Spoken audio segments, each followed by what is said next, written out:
பச்சை புடவைக்காரியாய் உன் தாய் மீனாட்சி நான் இன்று வந்திருக்கிறேன். இரவு நேரங்களில் உலகமே உறங்கிக் கொண்டிருக்கும் போது நீ மட்டும் தூக்கமின்றி தவித்து, என் வாழ்க்கையில் மட்டும் ஏன் இத்தனை தடைகள், நான் செய்த தவறுதான் என்ன என்று நெஞ்சை பிடித்துக்கொண்டு நீ சிந்திய ஒவ்வொரு துளி கண்ணீரையும் நான் ஏந்தி கொண்டேன். உன் வேதனைகளின் எல்லைக்கே நீ சென்று விட்டாய் என்பதை நான் அறிவேன். அதனால்தான் இதோ உன் தாய் நான் பிரபஞ்சத்தின் பேராற்றலோடு உன்னை தேடி வந்திருக்கின்றேன். அந்த பிரபஞ்சமே உன்னை இன்று தேர்ந்தெடுத்துள்ளது. உன் வேதனை தீர்ந்தது என் குழந்தையே. ஆம், கோடிக்கணக்கான மனிதர்கள் வாழும் இந்த உலகத்தில் இந்த தெய்வீக நாளில் இந்த துல்லியமான நொடியில் என் வாக்கு உன் செவிகளை வந்தடைகிறது என்றால் அது தற்செயலல்ல. உன் பூர்வ புண்ணிய பலனாலும் என் மீதான உன் ஆசையற்ற அன்பினாலும் இந்த பிரபஞ்சமே உன்னை இன்று தேர்ந்தெடுத்துள்ளது. இன்றுடன் உன்னை வாட்டி வதைத்த அத்தனை வேதனைகளுக்கும் கண்ணீருக்கும் முற்றுப்புள்ளி வைக்கப்பட்டுவிட்டது. இனி வாழ்வில் சோதனைகள் இல்லை, சாதனை காலம் தொடங்கிவிட்டது. தாய் நான் சொல்லும் இந்த அருள்வாக்கை நீ முழுமையாக கேள்.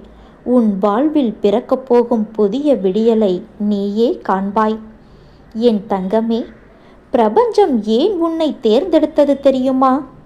நீ கடந்து வந்த பாதைகளில் எத்தனையோ அவமானங்களை சந்தித்தாய். உன்னை சுற்றியிருந்த மனிதர்கள் உன்னை ஏளனமாக பார்த்தார்கள். நீ உண்மையாகவும் நேர்மையாகவும் இருந்த இடங்களிலெல்லாம் உனக்கு ஏமாற்றமே பரிசாக கிடைத்தது. கடன் பாரம் உன்னை அச்சுறுத்தியது. சுபகாரிய தடைகள் உன் மனதை உடைத்தன. குடும்பத்திற்குள் நிம்மதியற்ற சூழல் உன்னை முடக்கியது. இத்தனை கஷ்டங்கள் வந்தபோதும் நீ பிறருக்கு தீங்கு நினைக்கவில்லை.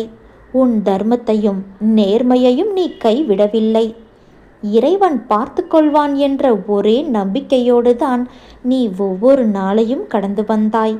உன்னுடைய அந்த பொறுமையும் தர்ம குணமும் தான் இன்று இந்த பிரபஞ்சத்தை உன்னை நோக்கி திருப்பியிருக்கிறது. குழந்தையே, தங்கத்தை காய்ச்சத்தான் அது சுத்தமான ஆபரணமாகும். உன்னை புடம் போடவே இந்த சோதனைகள் வழங்கப்பட்டுள்ளது. இனி உனக்கு எந்த குறையும் வராது என் தங்கமே. உன்னை தாழ்த்த நினைத்த மனிதர்களின் முன்னால் தாயான நான் உன்னை தலை நிமிர்ந்து வாழ வைப்பேன். இன்று முதல் உன்னை விட்டு அகலப்போகும் அந்த 3 முக்கிய வேதனைகளை பற்றி உன் மீனாட்சி தாய் நான் கூறுகிறேன், நீ கேள். 1. உன்னை தூங்க விடாமல் வதைத்து கொண்டிருந்த கடன் பாரமும் கையில் பணம் தங்காத வறுமை நிலையும் இன்றுடன் முடிகிறது. தடைப்பட்டு நின்ற பணவரவுகள் உன்னை தேடி வரப்போகிறது. உன்னுடைய நியாயமான உழைப்பிற்கு ஏற்ற மாபெரும் பொருளாதார உயர்வை அன்னை நான் உனக்கு நிச்சயம் தருவேன். 2. உன் குடும்பத்தில் இருந்த சண்டை சச்சரவுகளும் கணவன் மனைவியிடையே உறவுகளிடையே இருந்த இடைவெளிகளும் மகளும் 3 மனிதர்களின் பொறாமை பேச்சால் உருவான தடைகளை என் கரத்தில் இருக்கும் இந்த சக்தி வேலால் நான் தகர்த்தெறிகின்றேன். இனி உன் இல்லத்தில் அன்பும் அமைதியும் நிலவும். 3. அடுத்து என்ன செய்வது என்ற குழப்பமும் உடலிலும் மனதிலும் இருந்த நோய்களும் மகளும். உனக்கு ஒரு புதிய தெளிவும் துணிவும் பிறக்கும். சுபகாரிய தடைகள் நீங்கி உனக்கு நல்ல செய்திகள் வரிசையாக வந்து சேரும். என் அருமை குழந்தையே, பிரபஞ்சம் உன்னை தேர்ந்தெடுத்துள்ள இந்த வேளையில் உன் தாய் நான் உனக்கு சில முக்கியமான கட்டளைகளை இடப்போகின்றேன். இனி என்னால் முடியாது என்றோ, என் வாழ்க்கை இவ்வளவுதான் என்றோ சோர்ந்து நீ உட்காரக்கூடாது. மீனாட்சி தாய் என்னோடு இருக்கிறாள் என்ற மகா நம்பிக்கையோடு நிமிர்ந்து நில். உன் நாவால் எதிர்மறையான வார்த்தைகளை பேசாதே. எப்போதும் நல்லதையே பேசு, நல்லதையே நினை. உன் எண்ணங்களுக்கு பிரபஞ்சத்தை மாற்றியமைக்கும் சக்தி உண்டு. பசியோடு இருக்கும் உயிர்களுக்கு மனிதர்களோ விலங்குகளோ உன்னால் இயன்ற ஒரு பிடி உணவை தண்ணீரை தானமாக கொடு. நீ செய்யும் அந்த தர்மம் உன் வம்சத்தையே காக்கும். இன்று முதல் உனக்கு சுபிட்சமான காலம் பிறந்துவிட்டது என் குழந்தையே. மீனாட்சி தாய் உனக்கு கொடுக்க நினைக்கும் இந்த மிகப்பெரிய திருப்பு முனையை உன் சந்தேகத்தினாலோ அலட்சியத்தினாலோ நழுவ விட்டுவிடாதே. நீ நீண்ட நாட்களாக எதிர்பார்த்து காத்திருந்த ஒரு நற்செய்தி, உன்னை முடக்கி வைத்திருந்த ஒரு பெரிய பிரச்சனையின் தீர்வு, உன் கடன் பாரத்தை குறைப்பதற்கான ஒரு கதவு இப்போது உனக்கு திறக்கப் போகிறது. உனக்கு வரப்போகும் அந்த நல்ல செய்தி உன் மனதையும் உன் குடும்பத்தையும் நிச்சயம் சந்தோஷப்படுத்தும். கடந்த சில மாதங்களாகவே உன் மனதில் ஒரு விதமான பயமும் எதிர்காலத்தை பற்றிய கவலையும் சூழ்ந்திருக்கிறது. நாம் எவ்வளவோ உழைக்கின்றோம், நேர்மையாக இருக்கிறோம், யாருக்கும் எந்த தீங்கும் நினைப்பதில்லை.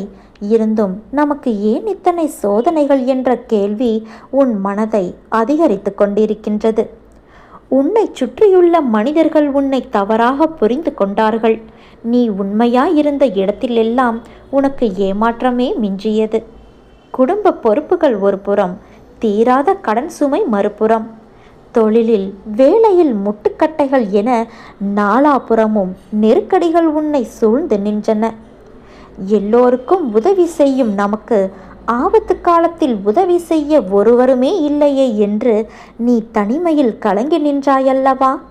குழந்தையே, அந்த தனிமையில் நீ சிந்திய ஒவ்வொரு துளி கண்ணீரையும் நான் ஏந்தி கொண்டேன். ஒரு மனிதனுக்கு இறைவன் சோதனைகளை கொடுக்கிறான் என்றால் அவனை அழிப்பதற்காக அல்ல, அவனை அடுத்த கட்டத்திற்கு உயர்த்துவதற்காகத்தான். இப்போது உன் வாழ்க்கையில் என்ன இருக்கிறதோ அதற்கு இறைவனுக்கு நீ நன்றி சொல். உன் பெற்றோர், உன் குடும்பம், உனக்கு கிடைத்த உணவு என அனைத்திற்கும் மனதார நன்றி செலுத்து. நன்றியுணர்வு இருக்கும் இடத்தில்தான் லக்ஷ்மி கடாட்சம் நிலைத்திருக்கும். என்னால் முடியாது, என் வாழ்க்கை இவ்வளவுதான் என்ற வார்த்தைகளை உன் நாவால் நீ ஒருபோதும் பேசாதே. உன்னால் முடிந்தவரை மற்றவர்களுக்கு நல்லதையே நீ செய்.